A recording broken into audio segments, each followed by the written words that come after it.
everybody? Welcome to another episode of 54 Yards Clips. Today I'm going to be talking about the NFL Wildcard preview, and this is going to be the AFC edition. Make sure you guys check out the NFC edition if you haven't seen that one. Just shot that one, so yeah, but this is going to be the AFC, and we're going to dive into the AFC, talk about everything that I expect this weekend, and make sure you guys like, comment, and subscribe. So, jumping into this video, the Browns at the Texans. They play on 3:30 p.m. Eastern time on CBS, and this is going to be the Saturday game. There's a ton of storylines in this game. As you guys know, Deshaun Watson used to be the franchise quarterback for the Houston Texans. Ended up having a numerous NFL scandal. You know, we don't need to dive into that a ton, but obviously the Texans ended up moving off of Deshaun Watson. The Browns picked up his contract and front-loaded him a lot of cash. I think he was the highest paid quarterback at the time with a crazy contract. And yeah, now his team is coming back to play the Texans, right? Unfortunately, Deshaun Watson will not be playing in this game. He's been hurt through most of the year, and the Browns, you know, by a great coaching job, honestly, by Kevin Stefanski, 11-5. Losing Deshaun Watson, losing Nick Chubb, the defense has been phenomenal. So the fact they're in the playoffs in a tough division with that kind of record speaks volumes, really, for what the team's been able to do this year. So hats off to the Browns for that. Great season by them. But they will be playing the Houston Texans, and this will be C.J. Stroud, the rookie dynamic quarterback out of Ohio State. This will be his first playoff game, as well as DeMeco Ryans' first playoff game as a head coach, who I think should be coach of the year quietly right now, right? Obviously, we know C.J. Stroud's probably going to be rookie of the year as well for what he's been able to do with the Texans, and they're able to actually win the division and host a home playoff game this year. But C.J. Stroud, that kid is special, man. Obviously, there was a lot of critics saying about his test score and all these things, and maybe saying that Bryce Young was a better pick. And I'm still not saying Bryce Young is worse than him. Obviously, we know CJ is better than him now, but Bryce's situation, and that was another thing they kept saying about, was the situations. They said the Panthers situation was way better than the Texans. But we got to give kudos to CJ, man. He's doing it with, honestly, journeyman NFL receivers, and then Tank Dell, who unfortunately got hurt, was his leading receiver, and he was a rookie that was picked in the third round, right? So, you know, it's exciting, man. It's really exciting times for the Houston Texans. If you're a Texans fan, you got to buy in. You got to lock in. This is incredible. This is dope. Now, who do I think wins? I think the Texans win via better quarterback. Right now, obviously, Joe Flacco is the quarterback right now for the Cleveland Browns. And if you guys don't know who Joe Flacco is, or like who is that guy, he won a Super Bowl with the Baltimore Ravens against the 49ers back in 2011. And, Joe Flacco was also Super Bowl MVP. So the fact that he's back in the NFL and in a playoff game is absolutely wild. It really is. But, Stroud has all the moxie to win. There's something about that kid. He's a dog. Like, it's clutch time. He's going to find a way to put his team at least in position to get some points or anything like that. So, you know, I just like the way and the swagger he plays, the demeanor. This is a big game, and I know he's going to show up. I mean, he shows up in big games. He's shown up in college. And key little tidbit I thought was interesting. If you guys don't watch college football a ton, if you're just purely an NFL fan, the reason why C.J. Stroud is so successful right now at the NFL is because the way Ryan Day constructs his offense at Ohio State, he asks those guys to make big-time throws. Obviously, they have elite receivers, kudos of Brian Hartline, so there's a ton of really good skill in that room, but the throws are very NFL-like. They're having to make 25 to 30 NFL throws per game, while most college quarterbacks probably make on an average of 7 to 10 per game. So C.J. Stroud has had to throw the ball in tight windows and very, very rewarding throws, but hard to complete throws as well, playing at Ohio State. So he's been ready for this, and it's obviously showing right now in his rookie year. He's so ahead of the game right now from a learning curve perspective. You just know he's just got it. He's built for it, right? So going into statistics, Texans offense without C.J. Stroud was averaging 295 yards a game. I thought that was interesting because C.J. Stroud did suffer a concussion and was out for a couple games towards the latter stretch, but was able to come back and clutch up for the Texans and help win them the division. That's a mouthful to say it all at once, but with C.J. Stroud averaging, they average 350 yards per game. So it's not a huge difference, but that's around an extra 15 yards a quarter, right? So that could be an extra first down or whatever that could be the outcomes in games, right? It's NFL. It's won or lost by the smallest of margins. But Joe Flacco, in his 5 games as a starter for the Cleveland Browns, he's thrown for 1,616 yards, 13 touchdowns, 8 interceptions, and he's 4-1 in his 5 starts. Now, he is 4-1 in those 5 starts. That is a lot of yards. That is a lot of touchdowns in 5 starts, but he's also thrown a lot of interceptions. So that should be something to keep out for. But all in all, I have the Texans winning. I think they will win this game. I think they'll find a way, and I think C.J. Stroud will win his first playoff game as well as D'Amico Ryans, and the Texans will be moving on to the next round, a.k.a. the divisional round, which we will have videos for those as well.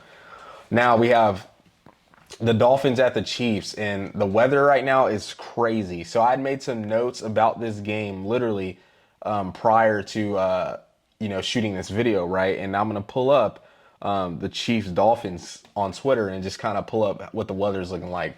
So right now, the wind chill in Kansas City Sunday night will be dangerously cold per the National Weather Service. This was tweeted by ML Football _ML Football. It was expected to be a wind chill of negative 30 degrees, one of the coldest games ever. So, as dynamic as these offenses are, I just don't know how this is going to bold for, right? The Chiefs are, they've had a lot of trouble in the wide receiver room this whole year. They've had, their receivers have dropped a ton of passes. Kadarius Toney, Valdez-Scantling, Rashee Rice has been a bright spot for them as the rookie. Shout out Rashee. He's been a bright spot. Travis Kelce is Travis Kelce, but the team has, lacked a true pass catcher of consistency, I would say. Mahomes has also been kind of up and down this year. I do think it was due to the receivers, but he also hasn't been playing his best football, but it's still Mahomes, it's still the Chiefs, it's still Andy Reid.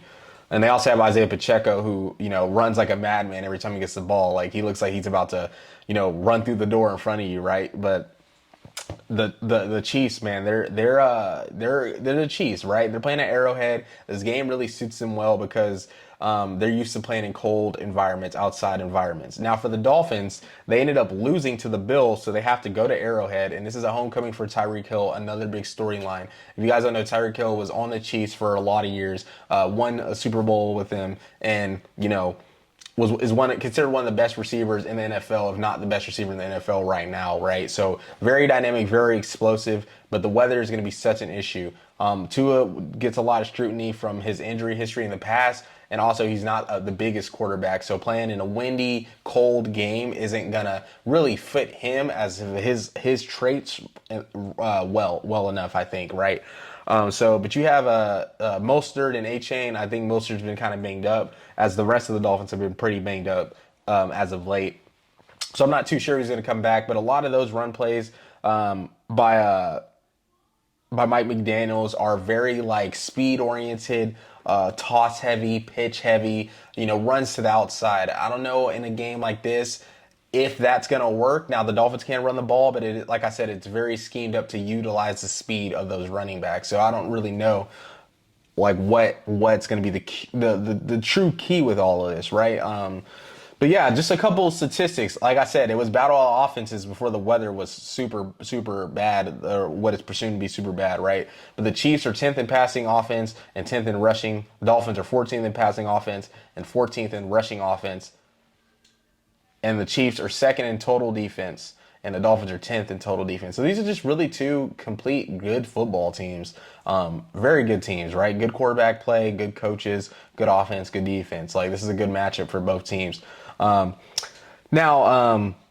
Dolphins have the best offense in the NFL, and the Chiefs have the 9th offense in the NFL. But like I said, I don't think it's going to matter because of how bad the weather is presumed to be in this game. There's some key injuries to look out for are Jalen Waddle, Raheem Mostert, Deshaun Elliott, Xavier Howard for the Dolphins. Now, Deshaun Elliott and Xavier Howard playing that secondary for the Chiefs, or for the Dolphins. Now, I don't know how much this is going to hurt the Dolphins, only because the Chiefs have struggled to throw the ball really consistently all year, and the fact that the weather is going to be so poor, that kind of has me bold in a different way.